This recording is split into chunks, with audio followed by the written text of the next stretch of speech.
Let's talk now to Mutasem Syoufi, the Executive Director of the Day After Association, who joins us now from Gaziantep. Thanks so much for joining us, Mutasem. Now, as we've just been hearing, millions of Syrians have lost everything and they fled with just their clothes, not their property deeds. So why is the regime doing this now?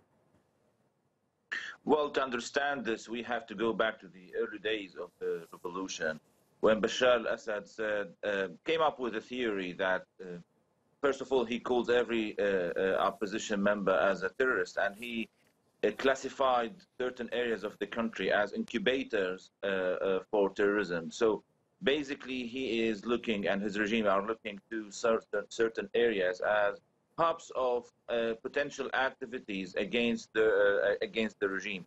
He wants to change the demography of these areas, to secure his position, and to continue the policy that he is carrying out right now. He is displacing people from their homes, from their lands, and sending them to north or to outside Syria to robust his control. So, Mutasem, who exactly is being targeted here? Those communities where the uprising and the demonstrations took place. If we are talking here about the surrounding areas of Damascus, the East Ghouta, the West Ghouta, the northern part of the northern countryside of Homs, and the areas close to the borders of with Lebanon. Right now, we have also displaced people from the suburbs of Hama.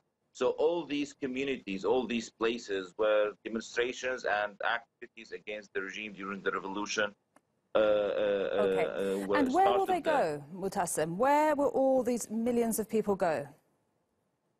Well, basically, we have, as your report said, we have 12 million people who left their homes, half of them to outside the country and half of them to other parts in the country. Right now, for example, the people of East Ghouta were displaced completely. Most of them were displaced to the northern suburbs of Aleppo and Idlib as well.